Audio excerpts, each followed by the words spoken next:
যেমন টিএমসির এখানে মনোবল নিচে চলে গেছে, মমতা ব্যানার্জি উল্টোপাল্টা বকছেন, কংগ্রেসও যত সময় যাচ্ছে হারছে, তো সেই জন্য তাদের অবস্থা খারাপ।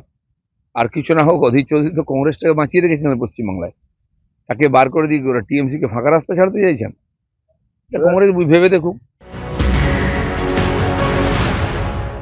আমরা বারবার বলে এসেছি যে প্রদেশ সভাপতির হাত ধরে কংগ্রেসটা এখানে রসাতলে গেছে, বিধানসভায় শূন্য।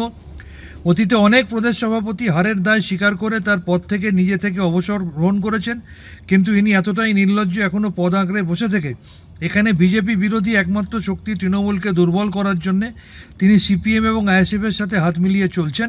আমরা দেখেছি তৃণমূল কংগ্রেস যখন বাংলার প্রতি আর্থিক বঞ্চনার প্রতিবাদে বিজেপির বিরুদ্ধে লড়াই করে তখন তিনি চুপ করে থাকেন, এবং প্রত্যেকটা পদে তিনি প্রমাণ করেছেন যে তিনি এখানে প্রকৃত অর্থে বিজেপির বি টিম। তাই মল্লিকার্জুন খাড়গে আজকে যে কথাটা বলেছেন সেটা অত্যন্ত বাস্তবসম্মত এবং সেটা ভীষণভাবে সময়োপযোগী।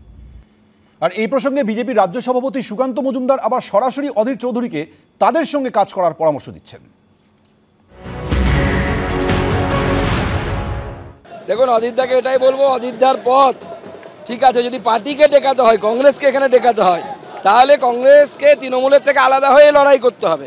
আমরাও একসময় তৃণমূলের সাথে ছিলাম, আমাদের পার্টি তখন ক্ষতিগ্রস্ত হয়েছিল, পার্টির অবস্থা খারাপ হয়েছিল। তখন যদি আমরা জোট না করতাম তৃণমূলের সাথে, তাহলে পার্টি ভালো হবে, আজকে আরও অনেক আগে আমরা ক্ষমতায় চলে আসতাম। অধীরদাকে এটাই বলবো যে মমতা বন্দ্যোপাধ্যায়ের সাথে যদি লড়াই করতে চান তাহলে উপযুক্ত জায়গা খুঁজে নিন। আপনি যে বাড়িতে আছেন ওতে বিভীষণ বেশি, বিভীষণ আলা বাড়ি ছাড়ুন, রামের বাড়িতে আসুন। ইন্ডিয়া জোট ইস্যুতে মমতার পাশে খাড়গে কড়া বার্তা দিলেন অধীর চৌধুরীকে। মমতা বন্দ্যোপাধ্যায় জোটের সঙ্গে আছেন সেটা স্পষ্ট। অধীর চৌধুরী সিদ্ধান্ত নেওয়ার কেউ নন, সিদ্ধান্ত নেয় হাইকমান্ড। আমরা যে সিদ্ধান্ত নেব সেটাই চূড়ান্ত হবে, আমাদের সিদ্ধান্ত না মানলে বেরিয়ে যেতে হবে। আরো কি বললেন শোনাবেন।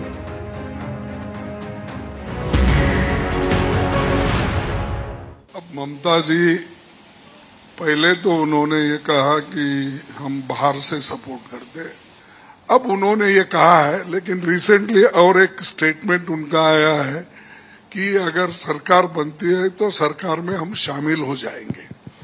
तो नेचुरली वो गठबंधन के साथ है, ये स्पष्ट है। अब रही बात अधीर रंजन चौधरी की, अधीर रंजन चौधरी निर्णय लेने वाले नहीं, निर्णय लेने वाले हम हैं, कांग्रेस पार्टी है, हाईकमांड है, इसीलिए वो हम जो निर्णय लेंगे वही सही होगा। हम जो तय करेंगे फॉलो करें, अगर कोई फॉलो नहीं करता तो वो बाहर जाएगा। মল্লিকার্জুন খাড়গের এই কড়া বার্তায় প্রতিক্রিয়া দিতে গিয়ে অধীর চৌধুরী বললেন, বাংলায় দলকে রক্ষা করার জন্য নৈতিক লড়াই করছি, কংগ্রেসকে কেউ খতম করবে আমি তার খাতির করব না, বললেন প্রদেশ কংগ্রেস সভাপতি।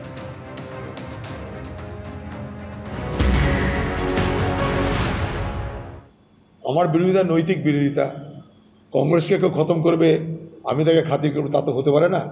আমার বিরোধিতার মধ্যে কোনো ব্যক্তিগত বিদ্বেষ নেই, আমার বিরোধিতা নৈতিক বিরোধিতা, আমার বিরোধিতা পশ্চিমবঙ্গে আমার পার্টিকে রক্ষা করার জন্য লড়াই।